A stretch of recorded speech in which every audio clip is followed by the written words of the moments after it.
ಭಾಷೆನ ಯಾವತ್ತೂ ಮರೆಯಕ್ಕಾಗಲ್ಲ. So first ಭೈರಾದೇವಿನ ಕನ್ನಡದಲ್ಲಿ ರಿಲೀಸ್ ಮಾಡಿ ನಂತರ ತೆಲುಗು ತಮಿಳ್ ಪ್ಲಾನ್ ಮಾಡ್ತಾ ಇದ್ದೀವಿ.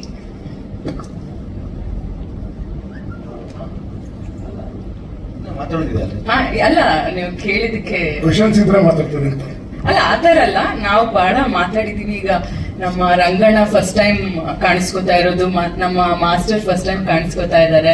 ರಂಗಣ್ಣ ಅಂದ್ರೆ ನಿಮ್ಗೆ ಗೊತ್ತಿರ್ಬೋದು, ಅವ್ರಿದ್ರೆ ಆ ನಗುಗಲ್ಲಿ ಬರಾನೇ ಇರೋದಿಲ್ಲ. ಅದರಲ್ಲೂ ನನಗೆ ಅದು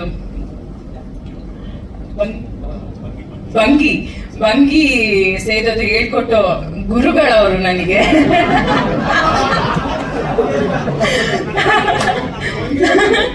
ನಾನು ಎಷ್ಟು ತಿಂಗಳು ಕಷ್ಟಪಟ್ಟಿದ್ದೀನಿ ಅಂದ್ರೆ, ಇವ್ರು ಏನೇನೋ ಸಿಗರೇಟ್ ತಂದ್ಕೊಟ್ರು, ಏನೇನೋ ತಂದ್ಕೊಟ್ರು, ನನ್ಗೆ ಆಗ್ತಾ ಇರ್ಲಿಲ್ಲ.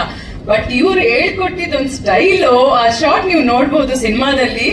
ಆ ಒಂದ್ ಶಾರ್ಟ್ ಮಾತ್ರ ತುಂಬಾ ನ್ಯಾಚುರಲ್ ಆಗಿ ಅದು ದೇವರನೇ ಲೋಕಾನುಭವ ನೋಡ್ ಕಲ್ತಿದ್ದು. ನಾನು ಸ್ವತಃ ನನಗೆ ಆಯ್ತಪ್ಪ. ಇಲ್ಲ ಪಾಪ ಅವರು ಆ ಒಂದು ಇದ್ರಲ್ಲಿ ಯಾಣದಲ್ಲಿ ಮಾಡ್ಬೇಕಾದ್ರೆ ಒಂದ್ಸರಿ ಎಳೆದ್ರು ಬರ್ಲಿಲ್ಲ, ಈ ಕುತ್ತಿಗೆಲ್ಲ ಸ್ಲಿಮ್ ಆಗ್ಬಿಡ್ತು ಅಂದ್ಬಿಟ್ಟು ಒಂದ್ 3 ಸಿಗರೇಟ್ ಇಟ್ಕೊಂಡ್ರೆ ಸರಿ ಹೇಳ್ಬಿಟ್ರು. ಆಮೇಲಿಂದ ಅಯ್ಯಯ್ಯೋ ಇದ್ರಲ್ಲಿ ದಿಮ್ಮಂತಿದೆ, ಮತ್ತೆ ಸಿಗರೇಟ್ ದಿಮ್ಮಂತ ಇದೇನಂತ. ಹಾಗೆ ನನ್ನ ಗುರುಗಳು ನೀವು ಆ ವಿಷಯದಲ್ಲಿ.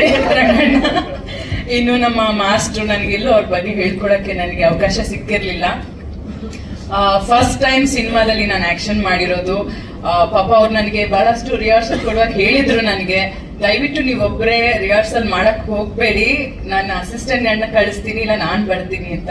ಅವ್ರ ಮಾತು ಕೇಳ್ದಿರಾ ನಾನೇ ಮನೆಯಲ್ಲಿ ಪ್ರಾಕ್ಟೀಸ್ ಮಾಡಕ್ ಹೋದೆ, ಬ್ಯಾಕ್ ಫ್ಲಿಪ್ ಎಲ್ಲ. ಸೊ ಆ ಟೈಮಲ್ಲಿ ಸ್ವಲ್ಪ ನನಗೆ ಪ್ರಾಬ್ಲಮ್ ಆಗಿತ್ತು.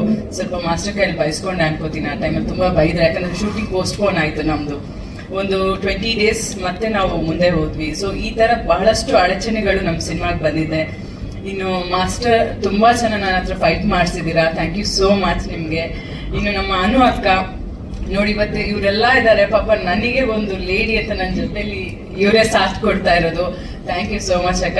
ಯಾವುದೇ ರೀತಿ ಯಾವುದೇ ಒಂದು ಪ್ರೋಗ್ರಾಮ್ ಅಂದ್ರೂ, ಯಾವುದೇ ಒಂದು ಪಬ್ಲಿಸಿಟಿ ಅಂತ ಹೇಳಿದ್ರು ಫಸ್ಟ್ ರೆಡಿ ಇರ್ತಾರೆ. ಸರಿ ನಿಮ್ ಸಿನಿಮಾಗೆ ಒಳ್ಳೇದಾಗ್ಬೇಕು ಅಂದ್ಬಿಟ್ಟು ನಮ್ಮ ಜೊತೆಲಿ ಇದ್ದೀರಾ ಅಕ್ಕ, ಥ್ಯಾಂಕ್ಸ್ ನಿಮ್ಗೆ. ಇನ್ನು ನಮ್ಮ ರಮೇಶ್ ಸರ್ ಬಗ್ಗೆ ಹೇಳ್ಬೇಕಾಗಿರೋದೇ ಇಲ್ಲ. ಕೆಲವು ಸೀನ್ ಅಂತೂ ಆ ಸೆಕೆಂಡ್ ಹಾಫ್ ಅಲ್ಲಿ ಇವ್ರು ಬಿಟ್ರೆ ಕಣ್ಣಿಗೆ ಅದಿನ್ಯಾರು ಕಾಣಲ್ಲ ಅನ್ಸುತ್ತೆ, ಆ ಲೆವೆಲ್ಗೆ ಆಕ್ಟಿಂಗ್ ಮಾಡಿದ್ದಾರೆ. ಮತ್ತೆ ಇವರು ಅಷ್ಟೇ ನಮ್ಗೆ ಬಹಳ ಸಹಕರಿಸಿದ್ದಾರೆ. ಒಂದು ನಿರ್ಮಾಪಕಿ ರೀತಿಯಲ್ಲಿ ಒಂದು ಯೋಚನೆ ಮಾಡಿ ನಾನು ಮಾತಾಡ್ಬೇಕು ಅಂದ್ರೆ, ಒಂದು ಸಿನಿಮಾ ಮಾಡೋದು ಅಷ್ಟು ಈಸಿ ಕೆಲಸ ಅಲ್ಲ. ನಾವು ಒಂದು ಸಿನಿಮಾ ಮಾಡ್ತೀವಿ, ಅದನ್ನ ಸಿನಿಮಾ ಆದ್ಮೇಲೆ ಅದು ಜನಗಳಿಗೆ ತಲುಪಿಸ್ಬೇಕು ಅಂದ್ರೆ ಆರ್ಟಿಸ್ಟ್ಗಳ ಸಪೋರ್ಟ್ ಇಲ್ಲ ಅಂದ್ರೆ ನಾವೇನು ಮಾಡಕ್ಕಾಗಲ್ಲ. ಇವತ್ತು ಆ ನಿಟ್ಟಿನಲ್ಲಿ ನಮ್ಗೆ ಎಲ್ಲರೂ ತುಂಬಾ ಸಪೋರ್ಟ್ ಮಾಡಿದ್ದಾರೆ. ರಮೇಶ್ ಸರ್ ಇರ್ಬೋದು, ಅನು ಅಕ್ಕ ಇರ್ಬೋದು, ಮಾಸ್ಟರ್ ರಂಗಣ್ಣ, ನಮ್ಮ ನಿರ್ದೇಶಕರು. ನನ್ನ ಅಣ್ಣನ ಬಗ್ಗೆ ಹೇಳ್ಬೇಕಿಲ್ಲ ಅಂದ್ರೆ ಮನೇಲಿ ಹೋಗಿ ಬೈತಾನೆ, ಎಲ್ಲೋ ನನ್ನ ವಿಷಯನೇ ಮಾತಾಡಲ್ಲ ನೀನು, ನಾನು ಇಷ್ಟು ಕಷ್ಟ ಬೀಳ್ತಾ ಇದ್ದೀನಿ. ನನ್ನ ಅಣ್ಣ ಯಾದವಣ್ಣ ಇವರೆಲ್ಲ ತುಂಬಾ ಸಪೋರ್ಟಿವ್ ಆಗಿ ನಿಂತರು. ಇನ್ನೂ ಬಹಳಷ್ಟು ಜನ ಇದ್ದಾರೆ, ಎಲ್ಲಾರ ಹೆಸರು ಹೇಳಕ್ಕಾಗಲ್ಲ, ಕೆಲವು ಸಲ ಮರಿತೀವಿ ನಾವು. ಸೊ ಎಲ್ಲರೂ ತುಂಬಾ ಸಪೋರ್ಟ್ ಮಾಡಿದ್ದಾರೆ.